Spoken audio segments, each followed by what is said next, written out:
Viruses के बाद इस चैप्टर में हमारे छोटे छोटे कंपोनेंट्स हैं कुछ, जिनमें एकदम शार्प शॉर्ट क्वेश्चन बनने की पॉसिबिलिटी रहती है। उन कंपोनेंट्स का नाम एनसीईआरटी ने भी लिया है और उनके बारे में हम लोग जानकारी लेंगे। वायरसेस के बाद जो अगला कंपोनेंट हमारे डिस्कशन में आता है, जहाँ पर इस बायोलॉजिकल क्लासिफिकेशन के चैप्टर में, वो है वायरॉइड्स। हम लोगों ने ऑब्जर्व किया वायरसेस में, ये बार बार याद रखना पड़ेगा कि वहाँ पर उसका जेनेटिक मटेरियल था और उसके बाहर एक प्रोटीन की कवरिंग थी, कैप्सिड वायरस में, और कुछ में एक्स्ट्रा एनवेलप मेम्ब्रेन कवरिंग भी थी। अब इसी के संदर्भ में डिफरेंस आएगा। ये जो वायरॉइड्स हैं ये इन्फेक्शियस फ्री कंपोनेंट्स है जो आरएनए के बने हुए हैं। क्या लिखा है? फ्री इन्फेक्शियस आरएनए, मतलब केवल आरएनए लिखा है, इस बात पे ध्यान देना है।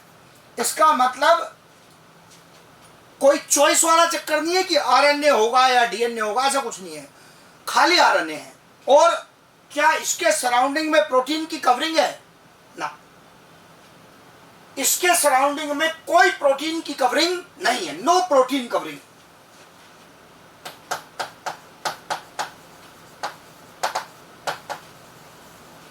इसके सराउंडिंग में कोई प्रोटीन की कवरिंग नहीं है, खाली आरएनए मॉलिक्यूल इन्फेक्शन कॉज कर दे। उसके जो ये इन्फेक्शियस पार्टिकल्स हुए, एक प्रकार से ये आरएनए के मॉलिक्यूल है। ऑर्गेनिज्म तो कहाँ कह पाएंगे उसको, एक प्रकार से आरएनए मॉलिक्यूल ही होता है, लेकिन ये इन्फेक्शन कॉज कर रहा है, इसलिए इस डिस्कशन में आ रहा है। और ये कहलाते हैं क्या? वायरॉइड्स। डिस्कवर्ड बाय थियोडेनियर ने इसको डिस्कवर किया। एनसीईआरटी ने नाम लिया है। अगेन, मैं जब भी साइंटिस्ट का नाम आता है, ईयर आता है, तो मैं बोलता हूं कि हमें कम से कम वो तो करने पड़ेंगे जो एनसीईआरटी ने लिखा है। थियोडेनियर ने 1971 में ऐसे इन्फेक्शियस मॉलिक्यूल्स को डिस्कवर किया जो वायरॉइड्स कहलाते हैं। स्मॉलर देन वायरसेस, एकदम आसान है करना, इसमें तो बाहर प्रोटीन कवरिंग भी नहीं है, तो ये वायरस से भी छोटे हैं। अब आप देखो हमारा डिस्कशन कैसे चल रहा है। जब हम वायरस डिस्कस कर रहे थे तो बार बार कह रहे थे कि वो बैक्टीरिया से भी छोटे हैं। अब वायरॉइड डिस्कस करते हुए कह रहे हैं कि ये वायरस से भी छोटे हैं। Contain low molecular weight, only शब्द लिखा है, only low molecular weight RNA. इसमें केवल आरएनए है। पहले ही कह दिया मैंने कि कोई प्रोटीन कवरिंग नहीं है। यहां नीचे भी मेंशन किया है और टेक्निकल टर्म भी लिखा है कि कोई कैप्सिड नहीं है। लो मॉलिक्यूलर वेट है, मतलब छोटा ही आरएनए मॉलिक्यूल है। एग्जामिनर और डिटेल में जाने लगा तो फिर क्या पूछ सकता है, वो मैंने यहां ब्रैकेट में मेंशन किया। सिंगल स्ट्रैंडेड सर्कुलर आरएनए, ये एक सिंगल स्ट्रैंडेड सर्कुलर आरएनए है। तो वायरॉइड में क्या क्या पॉइंट हो गए हमारे? सॉलिड इन्फेक्शन कॉज करने वाले आरएनए हैं। डबल स्ट्रैंडेड, सिंगल स्ट्रैंडेड है। लीनियर है या सर्कुलर है? सर्कुलर है। बिल्कुल क्लियर इंफॉर्मेशन दी है। Single stranded circular RNA without protein covering, without capsid. ऐसा आरएनए यदि इन्फेक्शन कॉज करे और कोई डिजीज कॉज कर देगा तो यही आरएनए क्या कहलाते हैं? वायरॉइड्स कहलाते हैं। इन्हीं को क्या कहते हैं? हम वायरॉइड्स कहते हैं। अब यहां पर एक इंफॉर्मेशन आ गई इंपॉर्टेंट कि ये किसमें इन्फेक्शन कॉज कर रहे हैं। ये जो वायरॉइड्स हैं जो केवल आरएनए के बने हुए हैं, ये इन्फेक्शन करते हैं केवल प्लांट्स में। एनिमल का कोई केस आज तक ऑब्जर्व नहीं है। They cause infection only in plants. ये केवल प्लांट्स में इन्फेक्शन कॉज करते हैं।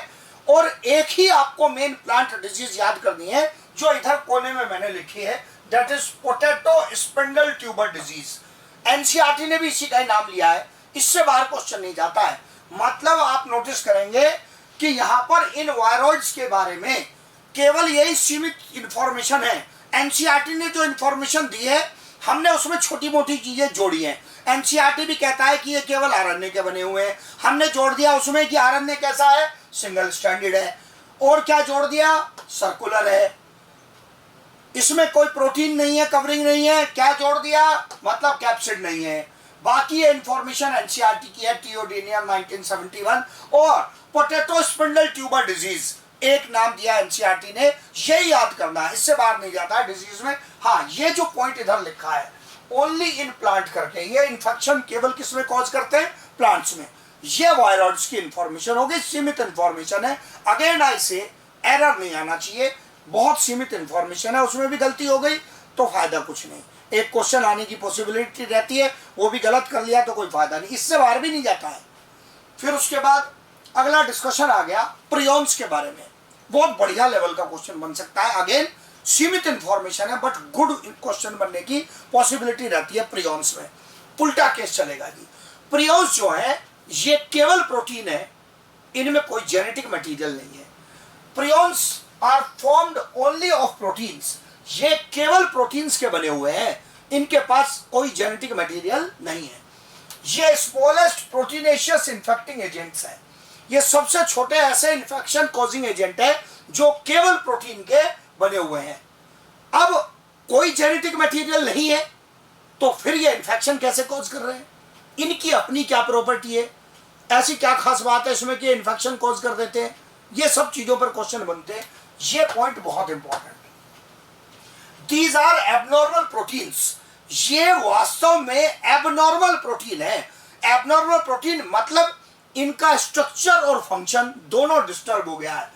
एबनॉर्मल प्रोटीन्स है which have the ability to cause abnormality in, ये दोनों टर्म यूज किए, in structure and functions of other proteins। इसका मतलब इससे आपसे पूछेगा कि क्या कोई प्रियॉन खुद रिप्रोड्यूस करके नया प्रियॉन बनाता है? नहीं। क्या कोई प्रियॉन दूसरे प्रोटीन को प्रियॉन में कन्वर्ट कर सकता है? यस। ये खुद एबनॉर्मल स्ट्रक्चर और फंक्शन के प्रोटीन है और इनके द्वारा किसी सामान्य प्रोटीन को भी एक एबनॉर्मल प्रोटीन मतलब डिस्टर्ब्ड स्ट्रक्चर एंड फंक्शन का प्रोटीन बनाया जा सकता है। मतलब ये दूसरे प्रोटीन को भी प्रियॉन में कन्वर्ट कर सकते हैं। सो अगर ऑर्गेनिज्म की बॉडी में कोई प्रियॉन प्रोटीन चला गया, ऐसा प्रोटीन जो इन्फेक्शियस प्रोटीन है जो प्रियॉन कहलाता है, तो वो बॉडी में कई सारे और प्रोटीन को प्रियॉन में कन्वर्ट करेगा और इसी से प्रॉब्लम बढ़ेगी। यही इन्फेक्शन इसके फैलाने का तरीका है। कोई जेनेटिक मटेरियल नहीं है, पहले भी मैंने मेंशन किया कि इनमें कोई जेनेटिक मटेरियल प्रेजेंट नहीं है, मतलब किसी प्रकार का कोई आरएनए या डीएनए नहीं है। क्योंकि आपकी साइंस की दूसरी नॉलेज क्या बताएगी कि भाई ऑर्गेनिज्म है तो जेनेटिक मटेरियल कुछ तो होगा, लेकिन यहां पर ये इनफैक्ट ऑर्गेनिज्म में नहीं कहलाते, ये कहलाते हैं केवल इन्फेक्शियस एजेंट्स, खाली प्रोटीन के बने हुए इन्फेक्शियस एजेंट्स हैं और अपने इन्फेक्शन से ये कोई ना कोई डिजीज कॉज कर रहे हैं, उसके बारे में जानकारी आएगी। जैसे वायरॉइड्स में कहा, यहां फिर बोलता हूं प्रियॉन्स के केस में भी, क्या इसमें डीएनए या आरएनए है? नहीं। किस चीज के बने हुए? केवल प्रोटीन के बने हुए हैं। क्या ये अपने प्रोटीन की कॉपी से नया प्रियॉन बनाते हैं? ना। पहले से बने हुए प्रोटीन का बॉडी में किसी टारगेट सेल के अंदर जो नॉर्मल प्रोटीन है उसको डिस्टर्ब करके नया प्रोटीन बनाते हैं, ऐसा जिसका स्ट्रक्चर और फंक्शन डिस्टर्ब हो, और वो भी फिर क्या कहलाएगा? वो भी प्रियॉन कहलाएगा। फिर अगला केस यहां पर इसी की जानकारी के बारे में आ गया। इनसे प्रॉब्लम क्या होगी? इनसे जो प्रॉब्लम होती है कॉमनली, ये जो नर्व सेल्स हैं सेंट्रल नर्वस सिस्टम के खासकर, उसको प्रभावित करते हैं और न्यूरल डिजनरेशन की प्रॉब्लम क्रिएट करते हैं। नर्वस सेल्स के को डिजनरेट करने का काम करते हैं और वही क्या कहलाते हैं? वो कहलाते हैं न्यूरो डिजनरेटिव डिजीजेस। मतलब नर्व सेल्स को डिजनरेट करने वाली डिजीज।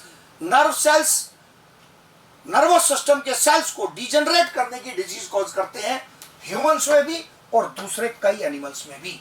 ये कॉमन टर्म है, न्यूरो डिजनरेटिव। न्यूरो मतलब नर्वस सिस्टम से रिलेटेड, नर्वस सिस्टम के सेल्स को डिजनरेट करके कोई डिजीज कॉज करेंगे, उसी को कह रहे हैं न्यूरो डिजनरेटिव डिजीजेस कॉज करते हैं। उसमें सबसे कॉमन जो नाम आपके सामने क्वेश्चंस में आएगा वो आता है CJD का, जो कहलाती है क्रूट्सफेल्ड-जैकोब डिजीज। क्रूट्सफेल्ड-जैकोब डिजीज भी एक न्यूरो डिजनरेटिव डिजीज है जिसमें मेंटल डिसऑर्डर की प्रॉब्लम क्रिएट होती है। ऐसा नहीं कि कोई ऐसा खाली भूलने वाली समस्या है, नहीं, भूलने वाली समस्या नहीं, अंदर दिमाग के सेल्स डिजनरेट हो रहे हैं, उससे ज्यादा बड़ी समस्या है। ये क्या लग रहा है, डेमेंशिया एंड डेथ।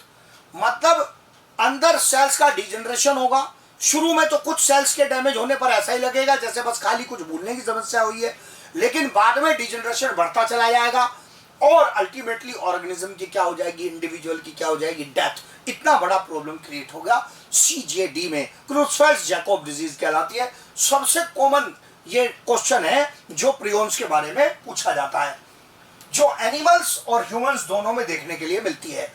CJD एक कॉमन नाम है, क्रुट्ज़फेल्ड-जैकोब डिजीज। यही टर्म जब अप्लाई होती है कैटल वगैरह में तो ये कहलाती है mad cow disease. Mad cow disease का नाम से जानी जाती है। तो CJD जो टर्म है that is applicable to humans as well as cattles. In cattles it is either a veterinary type of CJD or also referred as mad cow disease। mad cow disease में किस तरह की problem होती है, जो सबसे पहले अगर इसकी बैकग्राउंड स्टोरी बोलूं तो यूरोप के कुछ कंट्रीज में देखने के लिए मिली, जहां पर गायों में, वहीं से नाम आया मैड काउ डिजीज, गायों में ऐसे सिम्टम्स आए जो कि एक सामान्य जानवर में नहीं है उसके व्यवहार में। फिर उनकी मेडिकल स्टडी हुई तो पता चला कि उनके जो ब्रेन है उसमें छेद हो गया है। क्यों छेद हो गया? हाँ जी, दिमाग में छेद हो गया। कैसे छेद हो गया? सेल्स डिजनरेट हो गए और उसी का नाम रखा गया क्या? Mad cow disease. कैसे डिजनरेशन हुआ? हमने कहा न्यूरो डिजनरेटिव। और इसी का एक नाम आता है, टेक्निकली नेम अगर इसको बोले तो ये कहलाता है बोविन स्पॉन्जिफॉर्म एनसेफेलोपैथी। बोविन जो टर्म है that is related to cattle, cattle से रिलेटेड स्पॉन्जिफॉर्म एनसेफेलोपैथी। मतलब नर्व सेल्स में कुछ में डिजनरेशन हो गया, बाकी नर्व सेल्स इधर उधर फैल गए। ये जो कंडीशंस कहलाती है ब्रेन के सेल्स के इस प्रकार के डिजनरेट होने कुछ सेल्स के और बाकी के इधर उधर फैल जाने से अंदर खाली खाली स्पेस बन गया। मतलब दिमाग स्पॉन्जी हो गया, जैसे उसके सेल्स आपस में गठे हुए हैं, मिलकर काम कर रहे हैं, वैसा नहीं रहा। जगह जगह से उसमें डिजनरेट होकर खाली जगह बन गई, इसी को बोलते हैं स्पॉन्जी हो गया वो। तो पूरा टर्म बन गया bovine spongiform encephalopathy. Encephalopathy is term is related to neuro degeneration. Neuro degeneration होना ही क्या कहलाता है? टेक्निकल टर्म्स में, मेडिकल टर्म्स में एनसेफेलोपैथी कहलाता है। तो ये अलग अलग नाम क्यों लेने पड़ रहे हैं मुझे? क्योंकि जब एग्जामिनर क्वेश्चन बनाएगा ना तो वो मुझसे पूछ के ये नहीं रखेगा कि ऑप्शन में CJD आएगा, मैड काउ डिजीज ही आएगा, या उसका टेक्निकल टर्म आएगा कि बोविन स्पॉन्जिफॉर्म एनसेफेलोपैथी कह रहा। हाँ, संभल के लगाना है। क्या ह्यूमन बींग्स में स्पॉन्जिफॉर्म एनसेफेलोपैथी टर्म अप्लाई हो जाएगा? Yes, CJD is a spongiform encephalopathy in humans. लेकिन क्या ह्यूमंस में बोविन टर्म अप्लाई होगा? ना। Spongiform encephalopathy is the technical explanation of condition of brain. In case of cattle, you also apply the term bovine. जो bovine spongiform encephalopathy है वो cattle में condition है किसकी? मैड काउ डिजीज की। क्या ह्यूमंस में भी दिमाग स्पॉन्जी हो जाएगा इसके कारण? यस। ह्यूमंस में यह आई भी कैसे? इस प्रकार के कैटल का मीट खाने से, अफेक्टेड कैटल का मीट खाने से जो प्रोटीन बॉडी में गए तो फिर यह डिजीज ह्यूमंस में भी ट्रांसफर हुई। आप देख रहे हैं ना, आजकल भी चर्चा होती है, कोरोना के बारे में भी यही चर्चा है कि चाइना में चमगादड़ खाने से, हाँ जी, चमगादड़ ईटर्स। तो इसका मतलब अगर जो हम भोजन खा रहे हैं वो हेल्दी नहीं है, उसमें कोई इन्फेक्शन है, प्रॉब्लम है, तो वो इन्फेक्शन हमारे में भी तो ट्रांसफर हो जाएगा और फिर कंट्रोल करना मुश्किल होगा। ऐसी बहुत सारी कैटल्स को जिनमें ये प्रॉब्लम थी यूरोप में मारा गया उस समय जब ये प्रॉब्लम डिस्कवर हुई, देखा गया। और ये एक बड़ी भयानक प्रॉब्लम है। बॉडी में एक बार घुस जाए इस प्रकार का प्रोटीन प्रियॉन तो उसको का कोई ट्रीटमेंट अवेलेबल नहीं है। फिर उसके बाद इसी से रिलेटेड प्रियॉन से होने वाली डिजीज, एक डिजीज कहलाती है कुरु डिजीज। ये भी एक न्यूरो डिजनरेटिव डिजीज है। मतलब ये आप नोटिस करेंगे कि सब में एक कॉमन बेसिक पॉइंट तो चल रहा है कि ये न्यूरो डिजनरेशन हो रहा है, मेंटल सेल्स का क्या हो रहा है, डिजनरेशन हो रहा है। अब नया नाम क्यों आ गया? नया नाम केवल इसलिए आ गया कि इसका मतलब इनमें सिम्टम्स में थोड़े थोड़े अंतर है, बट एक कॉमन आइडिया चल रहा है सबके पीछे, दैट इज न्यूरो डिजनरेशन। फिर एक केस आ गया स्क्रैपी डिजीज का। आप या फिर वो टर्म देखेंगे स्पोंजीफॉर्म एंसिफेलोपैथी। मैंने कहा था ना, तो कॉमन पॉइंट है स्पोंजीफॉर्म एंसिफेलोपैथी के डिजनरेशन से बीच बीच में से नर्व सेल्स डैमेज होकर खाली स्पेस बन गया, वो स्पोंजी हो गया ब्रेन, तो उसको बोलते हैं स्पोंजीफॉर्म एंसिफेलोपैथी। यही अगर शीप में, गोट में देखने के लिए मिले तो ये किस नाम से जानी जाती है? स्क्रैपी डिजीज के नाम से जानी जाती है। इसका मतलब 5 मेन पॉइंट हो गए प्रियोन्स में याद करने के। एक, ये केवल इन्फेक्शियस प्रोटीन है, इसमें कोई जेनेटिक मटेरियल नहीं है, ये न्यूरो डिजनरेशन कॉज करता है। मेन डिजीज क्या है? CJD, Creutzfeldt Jakob disease, which involves spongiform brain formation, spongiform encephalopathy. If it occurs in cattle, then called bovine spongiform encephalopathy.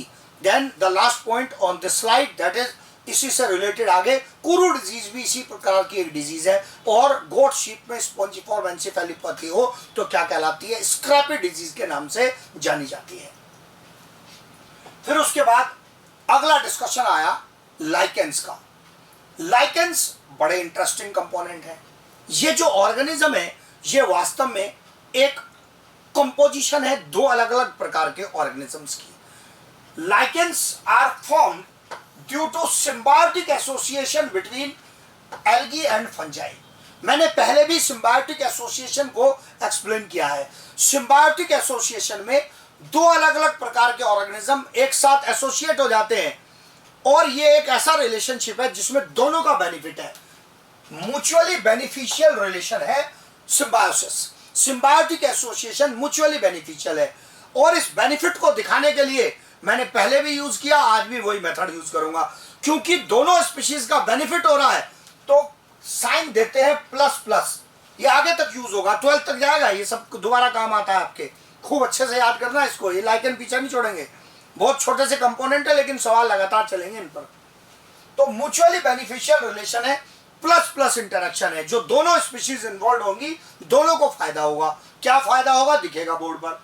ये सिम्बायोटिक रिलेशन में किस किस का इन्वॉल्वमेंट? एल्गी एंड फंजाई का। जो एल्गी वाला कंपोनेंट है वो कहलाता फाइकोबायोन्ट। फाइको वर्ड का मीनिंग ही है एल्गी। बायोन्ट मतलब बायोटिक कंपोनेंट इस रिलेशन का। माइकोबायोन्ट कौन सा component? Fungi. Again fungi start किया था तभी से बोलता आ रहा हूं। Myco word, mycology, MYCU, myco word explains fungi. तो इस कॉम्प्लेक्स कंपोजिशन का एल्गी वाला भाग फाइकोबायोन्ट, फंजाई वाला भाग माइकोबायोन्ट। क्या दोनों को बेनिफिट है? आपके सामने प्लस प्लस लगा हुआ है। फिर अगला क्वेश्चन बनता है कि क्या बेनिफिट है? एरो पे ध्यान देना है। एल्गी से एरो जा रहा फंजाई की ओर, तो एल्गी ने फंजाई को क्या दिया? फूड। क्योंकि फोटोसिंथेसिस करने की एबिलिटी फंजाई के पास या एल्गी के पास? एल्गी के पास है।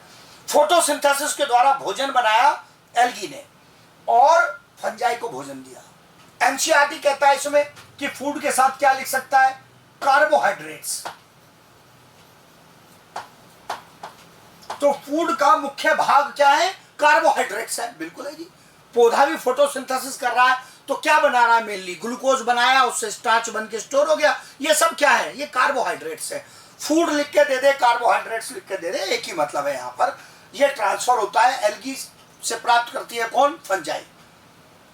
और फंजाई ने एल्गी को क्या बेनिफिट पहुंचाया?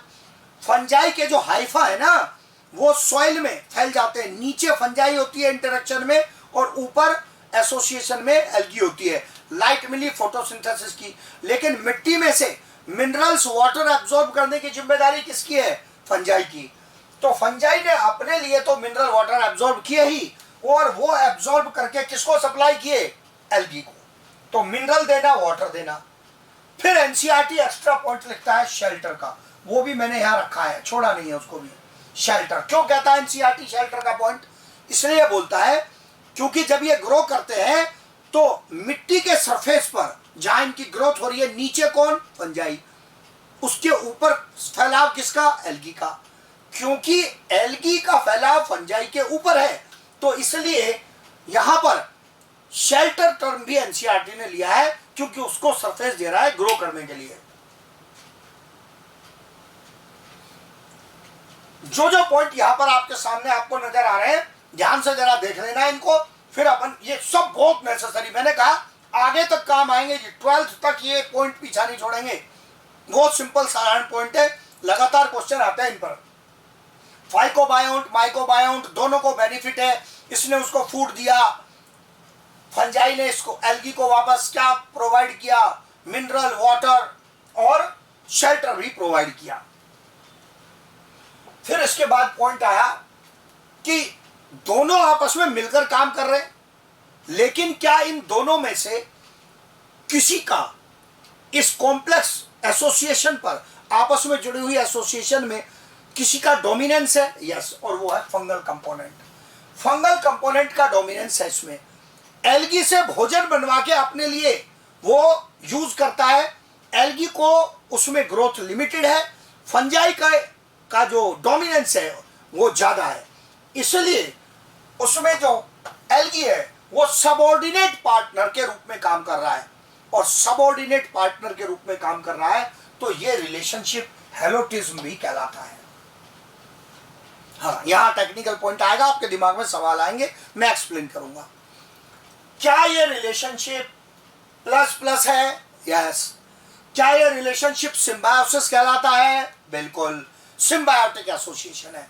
लेकिन अगर, ये तो सब एनसीईआरटी के लेवल के पॉइंट हो गए, ये पॉइंट उससे एक कदम आगे निकला।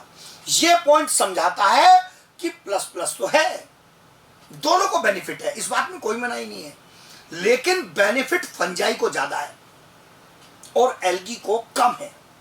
कैसे कम है दिखेगा, पहले ये याद करना है कि एल्गी को कम है। और अगर किसी सिम्बायोटिक एसोसिएशन में एक मेंबर का डोमिनेंस ज्यादा हो जाए, दूसरा सबऑर्डिनेट के रूप में काम करे, तो ये कहलाता है हेलोटिज्म। मतलब इस रिलेशनशिप में जो फंजाई है वो मास्टर के रूप में काम कर रही है। मास्टर मतलब कंट्रोलर ऑफ रिलेशनशिप। जो एल्गी है उसका रोल है स्लेव के रूप में, दास के रूप में। तो हेलोटिज्म जो है इसको हिंदी में बोलते हैं, हाँ ये हिंदी जानबूझकर लिख रहा हूं, इससे आपको समझ बैठेगी, इसको बोलते हैं स्वामी दास संबंध। मतलब एक कंपोनेंट रिलेशनशिप का कंट्रोलर है, स्वामी है, मास्टर है, मास्टर पढ़ाने वाला मास्टर नहीं, कंट्रोलर ऑफ रिलेशनशिप। ये कंट्रोलर ऑफ रिलेशनशिप है, उसका कंट्रोल ज्यादा है, और एल्गी तो भोजन बना के उसको दे रहा है, हाँ बदले में कुछ बेनिफिट ले रहा है, फिर भी वो दास कहला रहा है। क्यों दास कहला रहा है? क्योंकि रिप्रोडक्शन में आपको दिखेगा ये जो एल्गी वाले कंपोनेंट है ये सेक्सुअल रिप्रोडक्शन शो नहीं करते। मैं ये नहीं कह रहा हूं कि दुनिया का कोई एल्गी सेक्सुअल रिप्रोडक्शन नहीं करता, लेकिन जो एल्गी लाइकन का भाग होते हैं they do not show sexual reproduction. अब आप देखो, इससे आपको हेलोटिज्म समझ में आएगा। दोनों को फायदा हुआ, यस, लेकिन फंजाई में एक बड़ा प्लस क्या है? फंजाई वाले मेंबर्स में सेक्सुअल रिप्रोडक्शन प्रेजेंट है।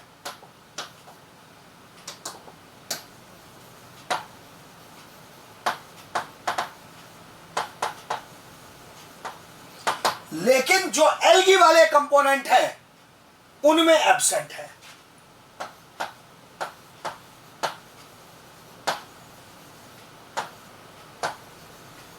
इनमें एब्सेंट है। अगेन ऐसे जो बोल रहा हूं वही समझना है। मैं ये नहीं कह रहा हूं कि दुनिया की सारी एल्गी में सेक्सुअल रिप्रोडक्शन एब्सेंट है, I am not saying this. मैं केवल ये बोल रहा हूं वो फाइकोबायोन्ट जो लाइकेन का भाग है उसमें सेक्सुअल रिप्रोडक्शन एब्सेंट है। अब आपको पता चलेगा कि रिलेशन का ज्यादा फायदा फंजाई ने उठाया। पहले तो दिख रहा था कि दोनों के लिए प्लस प्लस है, लेकिन सेक्सुअल रिप्रोडक्शन एब्सेंट होने के कारण जो नए जेनेटिक रिकॉम्बिनेशन होते सेक्सुअल रिप्रोडक्शन से जो बेहतर नई अगली जनरेशन तैयार होती, ये फैसिलिटी इस एल्गी के पास नहीं है। So who is the controller और master of relationship? Fungi. Who is behaving like a slave carrying out photosynthesis for another member? Algae. और अगर किसी एक को फायदा ज्यादा डोमिनेंस हो उसकी और दूसरा सबऑर्डिनेट पार्टनर के रूप में काम करे, तो ये स्वामी दास संबंध ही क्या कहलाता है? हेलोटिज्म कहलाता है। मतलब हेलोटिज्म एक अगले लेवल का सवाल है, जब पूछा जाए तभी आंसर करना है। लाइकन के मामले में सामान्य आंसर सिम्बायोटिक रिलेशन है, ये एनसीईआरटी के लेवल का क्वेश्चन है। लेकिन मास्टर स्लेव रिलेशनशिप हेलोटिज्म ये एक अगले लेवल का सवाल है, समझना जरूरी है। लेकिन ऐसे क्वेश्चन मिलेंगे आपको, बढ़िया क्वेश्चन है, बहुत बढ़िया। फिर उसके बाद पॉइंट आ गया लाइकेंस के टाइप्स का। लाइकेंस का जो टाइप्स है ये उसके कंपोजिशन के आधार पर,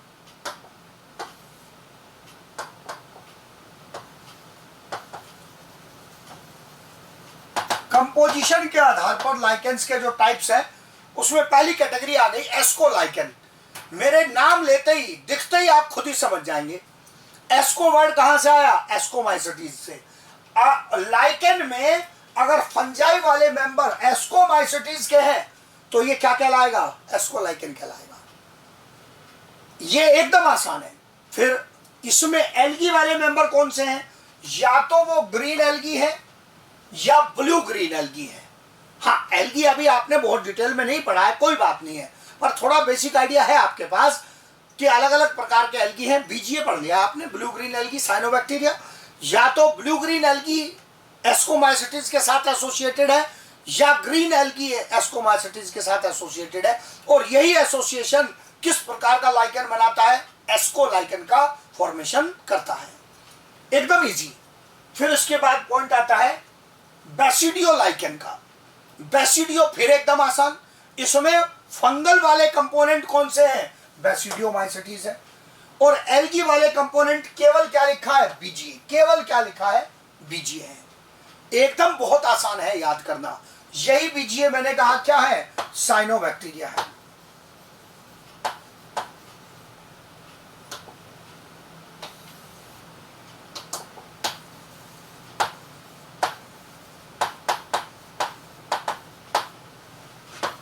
यही साइनोबैक्टीरिया है जिसको आप बीजीए पहले से पढ़ते हुए आ रहे हैं, जो लाइकेन का फॉर्मेशन कर रहे हैं बेसिडियोमाइसिटीज के साथ मिलकर। बेसिडियोमाइसिटीज के साथ मिलकर बनने वाले जो लाइकेन्स होते हैं वो थोड़े और कॉम्प्लेक्स होते हैं, बट हमें उतने डिटेल ज्यादा की जरूरत नहीं पड़ती है। इसका मतलब दो कैटेगरी हो गई कंपोजिशन के आधार पर, एस्कोलाइकेन, बेसिडियोलाइकेन। एस्कोलाइकेन में एल्गी कौन? ग्रीन एल्गी या ब्लू ग्रीन एल्गी, और इधर आपके सामने दिखाई दे रहा है। बेसिडियो तो एकदम बन जाएगा, कोई दिक्कत ही नहीं होगी। फिर इसके बाद और पॉइंट आ गए, प्रॉपर्टीज आ गई लाइकेंस के बारे में। फिर से आ गया टाइप्स ऑफ लाइकेन, लेकिन अब क्राइटेरिया बदल गया। On the basis of morphology, दिखने में लाइकेन का स्ट्रक्चर कैसा दिख रहा है उसके आधार पर लाइकेन्स तीन कैटेगरी में बांटे जाते हैं। Crustose lichen, foliose lichen and fruticose lichen, तीन कैटेगरीज है। क्रूस्टोज लाइकेन जो है ये हॉरिजॉन्टली ग्रो करने वाले लाइकेन्स हैं जो चट्टानों के सरफेस पर अक्सर ग्रो करते हुए पाए जाते हैं। हॉरिजॉन्टली ग्रो करने का क्या मतलब है कि अगर सपोज ये कोई रॉक है, इस रॉक के सरफेस पर एक पतली लेयर के रूप में ये लाइकेन्स ग्रो करते रहते हैं। इनमें वर्टिकल ग्रोथ नहीं होती है, हॉरिजॉन्टली ये ग्रो करते रहते हैं। क्रूस्टोज लाइकेन, ये क्रूस्टोज लाइकेन ही वो लाइकेन है जो मैं कह रहा हूं बार बार कि ये पीछा नहीं छोड़ेगा, इसका बहुत काम आने वाला है आपको। क्रूस्टोज लाइकेन का जो चट्टानों के ऊपर ग्रो करते हैं। फोलियोज, बॉटनी में फोलियोज वर्ड यूज होता है लीफ के लिए। इन लाइकेन्स में थोड़ी सी वर्टिकल ग्रोथ दिखती है और लीफ लाइक स्ट्रक्चर दिखाई देते हैं, और उससे और एडवांस वो कहलाते हैं फ्रूटिकोज लाइकेन्स। वेल डेवलप्ड होते हैं, ब्रांच्ड होते हैं और एक छोटी झाड़ी के जैसे दिखाई देते हैं, स्मॉल शर्प के जैसे दिखाई देते हैं। ये एक छोटी झाड़ी की तरह जो फ्रूटिकोज लाइकेन्स है वो दिखाई देंगे। तो इसका मतलब तीन कैटेगरी हो गई इसके मॉर्फोलॉजिकल स्ट्रक्चर के आधार पर। क्रुस्टोज, फोलियोज, फ्रूटिकोज, 3 कैटेगरी। तीनों नाम याद करने। ये वाला पॉइंट एनसीईआरटी नहीं देता है, मैंने बीच का रास्ता लिया है। इनका बहुत एक्सेसिव डिटेल भी नहीं लिया और इनको छोड़ा भी नहीं, क्योंकि छोड़ के काम नहीं चलेगा, ये पक्का हमारे काम के हैं। तो एनसीईआरटी ने इनके नाम अभी नहीं लिए हैं, इनकी कैटेगरी के इस प्रकार के, बट हमारे लिए ये नेसेसरी है। तो हॉरिजॉन्टली ग्रोइंग लाइकेंस ये क्रुस्टोज लाइकेंस है, चट्टानों के ऊपर जो उगते हैं। फिर इसके बाद पॉइंट आ गया डिस्कशन में, एकदम आसान पॉइंट था, रिप्रोडक्शन इन लाइकेंस। लाइकेंस में रिप्रोडक्शन कैसे हो रहा है, 2 चीजें याद रखनी है और 2 ही पॉइंट मैंने लिखे हैं। एक, एसेक्सुअल रिप्रोडक्शन करने वाले स्ट्रक्चर का नाम बताओ। सोलिडिया। आपसे स्ट्रक्चर बनवा के देखेगा? कभी नहीं, एनसीईआरटी ने टच भी नहीं किया। कैसे बना ये पूछेगा ना, कोई चांस नहीं है, आज तक कभी टच नहीं किया। नाम याद करना है। फंजाई और एल्गी के फंजाई के हाइफा और एल्गी के फिलामेंट मिलकर एक राउंड बॉल लाइक स्ट्रक्चर बनाते हैं एसेक्सुअल रिप्रोडक्शन के लिए, और ये दूसरी जगह जाकर नया लाइकेन ग्रो कर देते हैं। वही राउंड बॉल लाइक स्ट्रक्चर जो कि किसी लाइकेन के ऑलरेडी प्रेजेंट स्ट्रक्चर में से डेवलप होकर दूसरी जगह जाता है, वही कहलाता है सोलिडिया। ये सोलिडिया कहलाता है, नाम याद करना है, इससे बिल्कुल एकदम सटीक क्वेश्चन आपका बनेगा सोलिडिया। फिर आ गया सेक्सुअल रिप्रोडक्शन का पॉइंट। क्लियरली पहले ही बता दिया कि जो सेक्सुअल रिप्रोडक्शन है occurs only in fungal partner. Sexual reproduction केवल किस में दिखाई दे रहा है? फंगल पार्टनर में। पहले ही समझा कर आ चुका हूं, इसके एल्गी वाले भाग जो है वो सेक्सुअल रिप्रोडक्शन दिखाई नहीं देते। फिर फंजाई में सेक्सुअल रिप्रोडक्शन पहले ही पूरा डिटेल पढ़ लिया। फंजाई में जो जो मेथड है, एस्कोमाइसिटीज होगा तो एस्कोस्पोर बनाएगा, बेसिडियोमाइसिटीज होगा तो बेसिडियोस्पोर बनाएगा, पूरा डिटेल पहले ही पढ़ चुके हैं। उसी मेथड से चलेगा जैसे आपने फंजाई के अंदर पढ़ा था। तो इसका मतलब 2 साधारण पॉइंट हो गए याद करने के। Asexual reproduction soredia, sexual reproduction only in fungal partner, algae में नहीं। इसी कारण से तो उसको क्या कहा था? दास कहा था। भोजन खुद बना रहा है, फंजाई को पाल रहा है, लेकिन खुद एल्गी में सेक्सुअल रिप्रोडक्शन प्रेजेंट नहीं है। कौन से एल्गी में? दुनिया के सारे एल्गी में क्या ना, केवल उन एल्गी में जो किसका भाग है? लाइकेंस का भाग है। फिर उसके बाद डिस्कशन आ गया इकोनॉमिक इंपॉर्टेंस का। इकोनॉमिक इंपॉर्टेंस, लाइकेंस हमारे लिए किस प्रकार का महत्व रखते हैं। जो लाइकेंस है, और मुख्य रूप से कौन से लाइकेन? क्रुस्टोज लाइकेन। ये चट्टानों के ऊपर, रॉक्स के ऊपर पाइनियर वेजिटेशन बनाते हैं। हाँ जी, अंग्रेजी यही चलानी पड़ेगी, सवाल आएगा तो यही लैंग्वेज होगी। पाइनियर वेजिटेशन, पाइनियर मतलब स्टार्टिंग। अगर किसी क्षेत्र में चट्टाने हैं और चट्टानों के ऊपर और कुछ ग्रो अभी नहीं कर रहा है, तो आपसे पूछेगा क्या इस चट्टान पर सीधे घास और बड़े पेड़ उग जाएंगे क्या? चट्टान पर इतनी सॉइल ही नहीं है, वेल डेवलप्ड सॉइल ही नहीं है, तो चट्टान की सतह पर सीधे बड़े बड़े पेड़ नहीं उग सकते। बड़े पेड़ों को उगने के लिए तो फर्टाइल सॉइल चाहिए। इवन घास भी उगानी होगी तो उसे भी सॉइल की कुछ पतली परत तो चाहिएगी। चट्टान पे कहा है? अभी कुछ भी नहीं है। चट्टान की सतह पर पहले से किसी भी प्रकार की सॉइल के बिना भी कौन सा वेजिटेशन उग सकता है? आंसर है क्रुस्टोज लाइकेन। बहुत बढ़िया क्वेश्चन है कि कुछ नहीं है चट्टान पर, सबसे पहले क्या उग सकता है? क्रुस्टोज लाइकेन। और यही सबसे पहले उगने वाला वेजिटेशन क्या कहलाएगा? पाइनियर वेजिटेशन कहलाएगा। पाइनियर वेजिटेशन के नाम से जाना जाएगा। और इसके लिए क्वेश्चन बनाने में अगर और टेक्निकल लैंग्वेज लगाएगा तो सबसे पहले वेजिटेशन होगा, बाद में कुछ और प्रकार के वेजिटेशन आ सकते हैं। ये जो पूरा प्रोसेस है, ये साइंस में क्या कहलाता है? ये कहलाता है सक्सेशन, जो आपको 12th में वास्ता पड़ेगा अभी, लेकिन नाम जरूर याद करना है, क्वेश्चन सामने आ सकता है। पहले तो ये प्राइमरी क्वेश्चन, बिना सक्सेशन के सबसे पहला वेजिटेशन पाइनियर वेजिटेशन, चट्टानों के ऊपर पाइनियर वेजिटेशन, क्रुस्टोज लाइकेन। किसके समय? During the development of vegetation on rocks. और यही प्रक्रिया चट्टानों पर नए नए प्रकार का वेजिटेशन, सबसे पहले क्रुस्टोज लाइकेन, उसके बाद किसी और प्रकार के इनके सपोर्ट से कोई और वेजिटेशन ग्रो करे। यही पूरे बदलाव क्या कहलाते हैं? ये पूरे बदलाव कहलाते हैं सक्सेशन। सक्सेशन मतलब एक के बाद एक। अभी लाइकेन उगे हैं, इसके बाद कुछ और भी इनकी सपोर्ट के बाद उग सकता है। फिर ये भी एक बढ़िया क्वेश्चन है, आर्कटिक रीजन में, टुंड्रा रीजन में, हाँ बिल्कुल, ये दोनों जगह टेक्निकल लैंग्वेज का बड़ा महत्व है, उधर पायनियर इधर टुंड्रा। टुंड्रा शब्द अगर आप पढ़ पाए, कुछ लोगों ने तो छोटी क्लास में पक्का पढ़ा होगा। टुंड्रा शब्द जो यूज होता है वो यूज होता है बर्फ से ढका हुआ जो क्षेत्र है पोलर रीजन में, उसको क्या बोलते हैं? टुंड्रा। टुंड्रा रीजन या आर्कटिक रीजन लिखा है मैंने ब्रैकेट में और एक्सप्लेनेशन दिया है। टुंड्रा या आर्कटिक रीजन में बर्फ से ढके हुए क्षेत्र में आपसे पूछेगा कौन सा वेजिटेशन उग सकता है, कहेगा कि पेड़ उगे हुए हैं, कुछ छोटे पेड़ उगे हुए हैं, झाड़ियां उगी हुई हैं, कुछ भी सच नहीं है।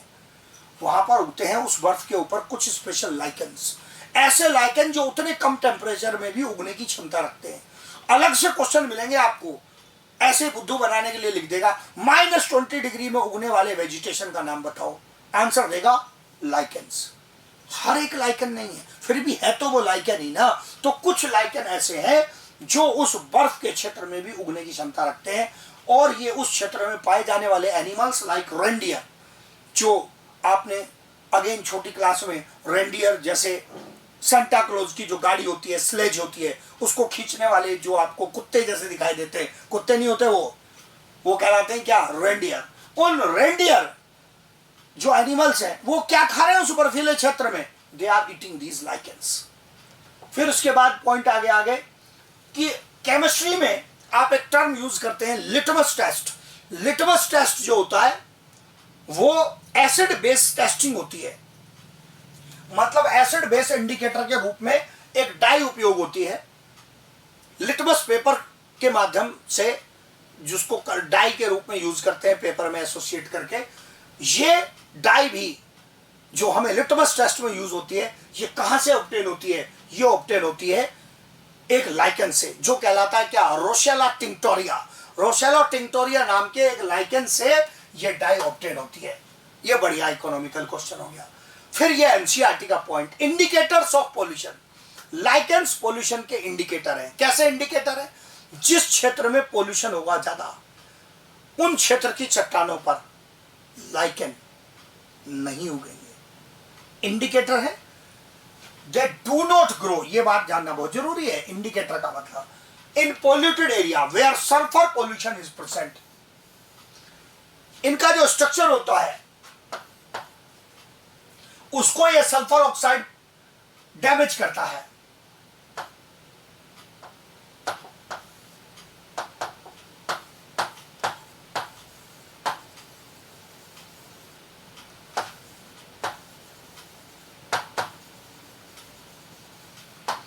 लाइकेन का जो स्ट्रक्चर होता है वो, उसके लिए एक टर्म आता है, उसको बोलते हैं क्या? थैलस।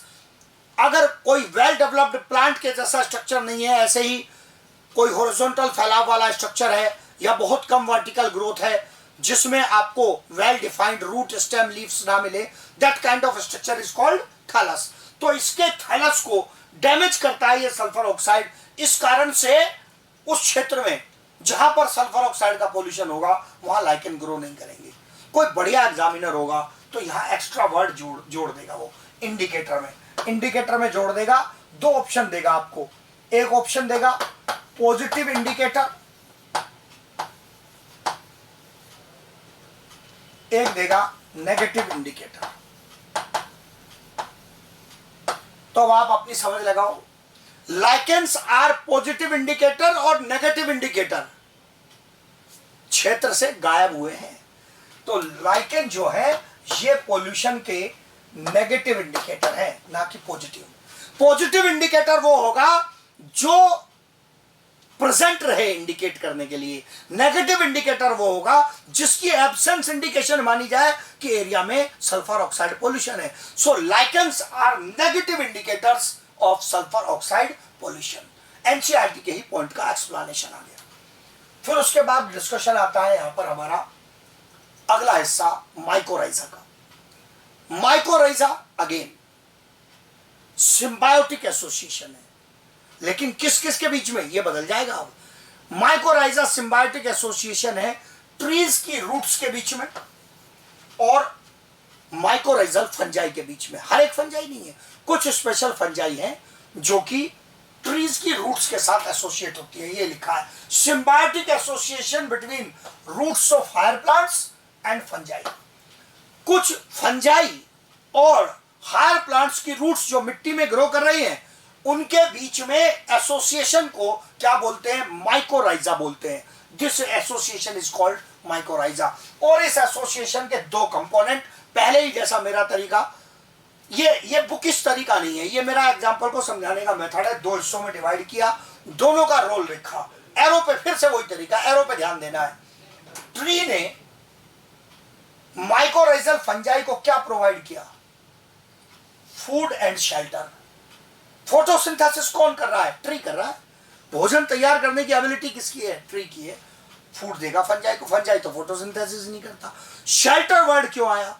शेल्टर वर्ड आया इसलिए, एक तो एनसीईआरटी ने लिखा दिया अभी, ट्री की जो जड़ें हैं उनसे जुड़कर ये फंजाई फैल रही हैं, इसलिए एक्स्ट्रा वर्ड क्या आ गया?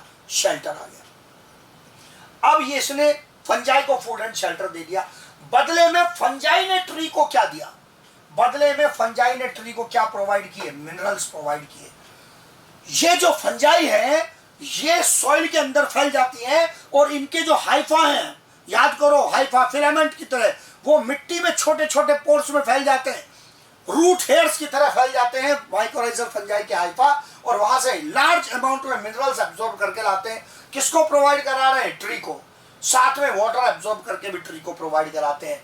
और बहुत ही इंपॉर्टेंट पॉइंट, ये जो फंजाई यहां पर इंटरेक्शन कर रही है प्लांट के साथ, ये फंजाई इस इंटरेक्शन में साथ में ये फंजाई ऐसे केमिकल रिलीज करती है कि जो दूसरी हार्मफुल फंजाई है उनको ग्रो करने से रोकती है, या दूसरे हार्मफुल माइक्रोब्स है, कोई बैक्टीरिया वगैरह और भी।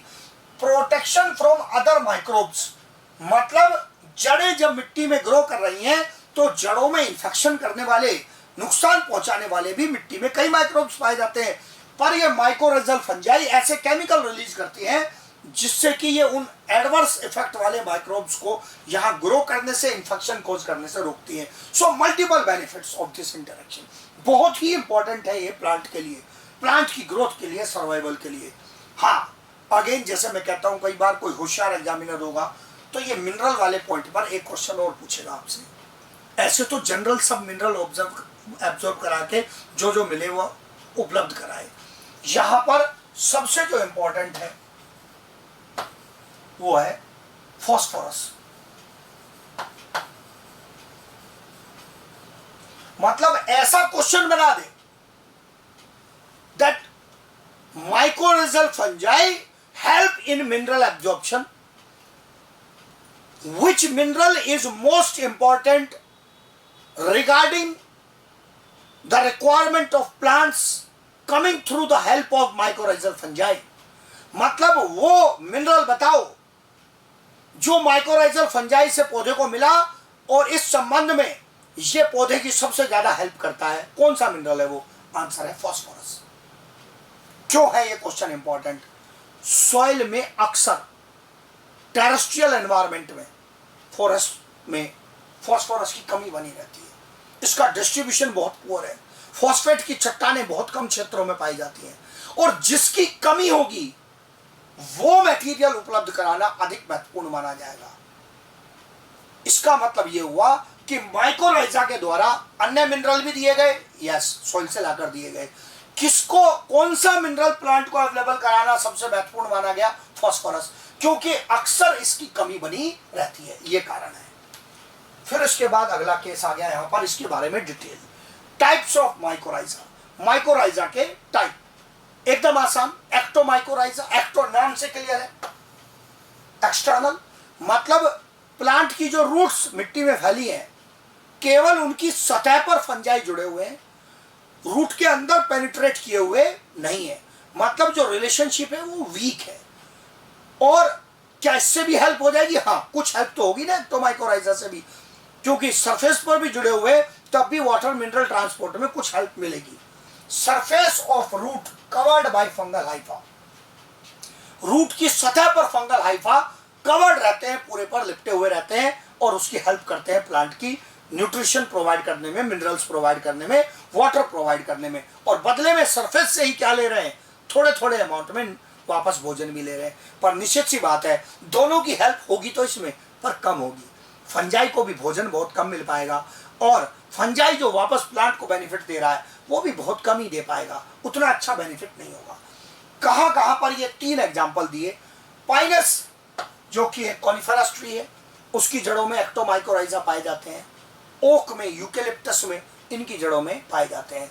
एनसीईआरटी एक जगह मेंशन करता है कि ट्री तो छोड़ो, पाइनस के सीड जर्मिनेशन को भी माइकोराइजल सपोर्ट की जरूरत पड़ती है। मिट्टी में गिरे हुए पाइनस के सीड भी सपोर्ट मांगते हैं, माइकोराइजल फंजाई की सपोर्ट मिलेगी तो ग्रो कर पाएंगे, वरना तो ये ग्रो नहीं कर पाते। इसका मतलब सीड जर्मिनेशन प्लांट की रिप्रोडक्टिव साइकिल का बहुत इंपॉर्टेंट हिस्सा है।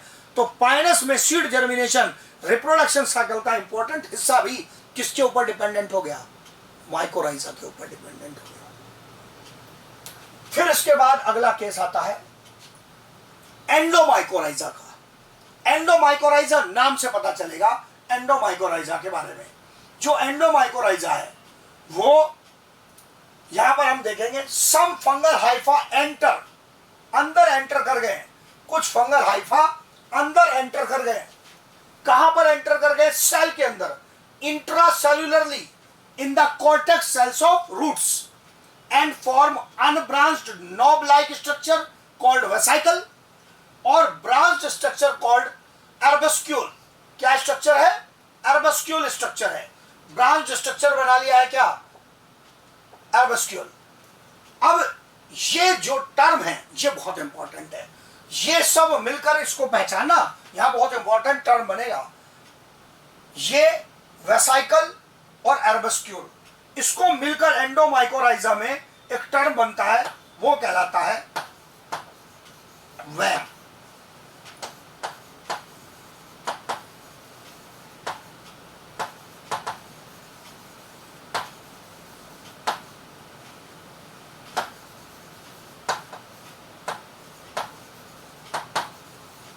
बहुत इंपॉर्टेंट था वैम, बढ़िया क्वेश्चन आता है इस पर, वैम पर। वेसिकुलर एर्बस्कुलर माइकोराइजा, टर्म के मीनिंग भी बताए, पहले थ्योरेटिकल बताया, डायग्राम समझाऊंगा उधर। अगर फंजाई के हाइफा, ये रूट्स है और रूट के ये अंदर इंटरनल स्ट्रक्चर, ये उसका एपिडर्मिस, यहां से निकले हुए रूट है और एपिडर्मिस के अंदर कॉर्टेक्स सेल। ये जो हाइफा है ये फंगल हाइफा, ये इधर ये फंगल हाइफा, ये फंगल हाइफा है, ये फंगल हाइफा है, ये फंगल हाइफा है जिस पर एफ लिखा है, ये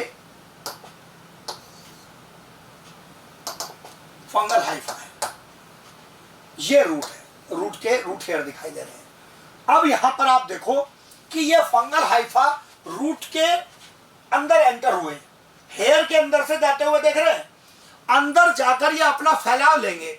अगर एक छोटी बॉल लाइक छोटा सा फैलाव गोल स्ट्रक्चर बन गया तो ये कहलाता वेसिकल, ये स्ट्रक्चर ये कहलाता वेसिकल। और अगर अंदर इधर उधर हाइफा ब्रांच होकर फैल गए तो ये कहलाता है एर्बस्क्यूल्स।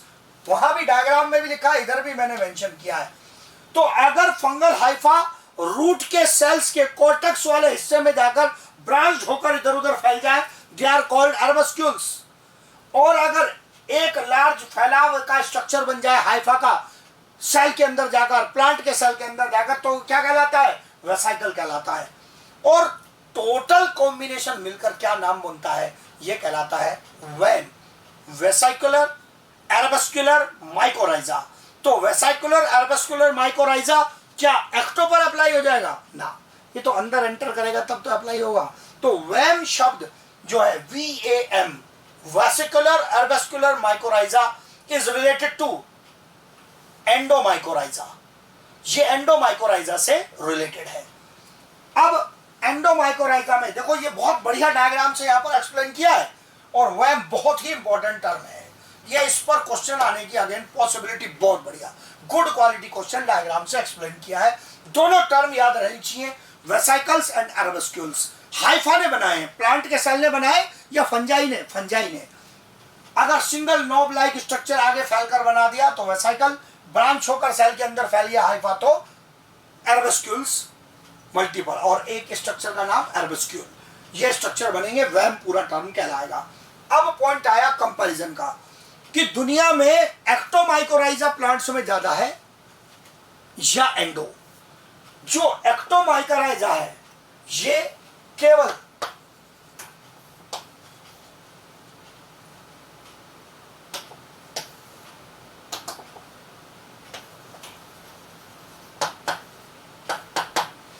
टोटल माइकोराइजल एसोसिएशन का केवल लगभग 3% है। इसका मतलब ज्यादा जो एसोसिएशन है माइकोराइजा का वो कौन सा पाया जाता है? वो पाया जाता है एंडोमाइकोराइजा।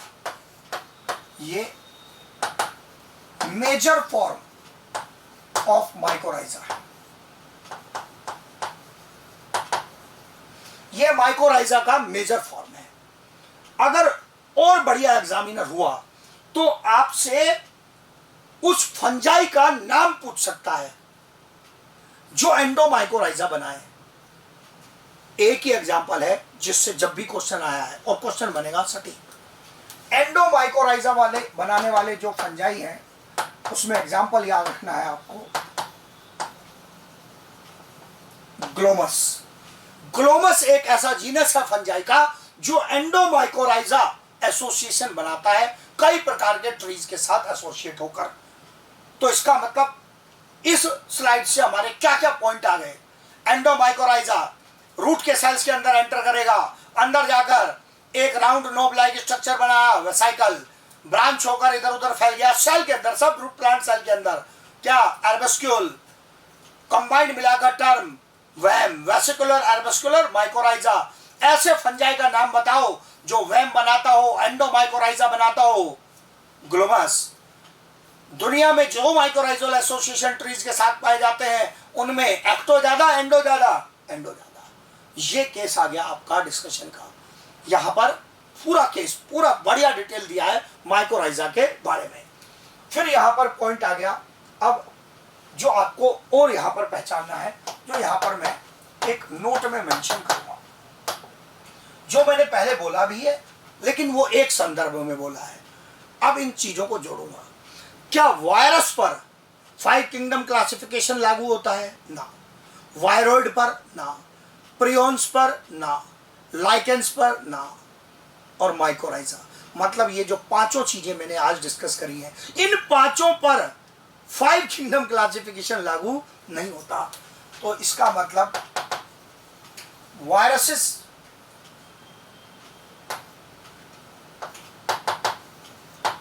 Viroids, prions, lichens and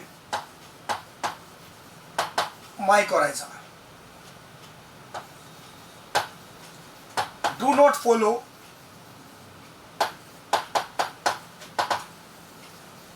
5 kingdom classification. ये 5 किंगडम क्लासिफिकेशन फॉलो नहीं करते हैं। इनफैक्ट आप लोग नोटिस करेंगे कि इसमें से जो वायरॉइड्स और प्रियॉन्स है ये तो ऑर्गेनिज्म ही नहीं है। एक केवल जेनेटिक मटेरियल था और एक केवल प्रोटीन था। तो काय का क्लासिफिकेशन? वो तो ऑर्गेनिज्म क्लासिफाई हो रहे थे। तो इसमें ये तो ऑर्गेनिज्म की लिस्ट से ही बाहर है। वायरस ऑर्गेनिज्म है लेकिन कैसे? Non cellular.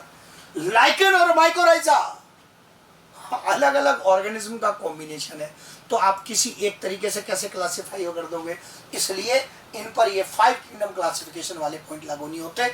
आप यूं नहीं पूछ सकते कि लाइकेन का किंगडम बताओ ना, कोई नहीं बता पाएगा। माइकोराइजा का किंगडम बताओ, कैसे बताएंगे? उसके फंजाई वाले हिस्से का अकेले का बता सकते हैं, उसके ट्री वाले का बता सकते हैं। ऐसे ही लाइकेन में अकेले एल्गी का किंगडम बता देंगे, अकेले फंजाई का किंगडम है, लेकिन लाइकेन का कोई एक किंगडम है ना, ऐसा कोई आंसर नहीं दे सकता। इसी प्रकार से वायरस का कोई किंगडम है ना, वायरॉइड प्रियोन का कोई किंगडम है ना, इनका कोई किंगडम नहीं है। तो ये मतलब हुआ इस पॉइंट को यहाँ पर एक्सप्लेन करने का, जिसके साथ हमारा बायोलॉजिकल क्लासिफिकेशन का सारा डिस्कशन समाप्त हो गया है। आई complete this chapter of biological classification. जैसा मैं बोलता हूं कई बार, मैंने एनसीईआरटी और उसके आसपास का जो रिक्वायर्ड मटेरियल है गुड टारगेट क्वेश्चंस को करने के लिए, वो सब दिया है। क्वेश्चन गलत नहीं होना चाहिए। आई वॉन्ट गुड प्रिपरेशन, सटीक आंसर आना चाहिए। हमने सब सटीक पॉइंट्स डिस्कस किए हैं, ये अच्छे से रिवाइज हो और बढ़िया पेपर होना चाहिए। इसको अच्छे से रिवाइज करेंगे, फिर हम लोग अगले चैप्टर में जाएंगे।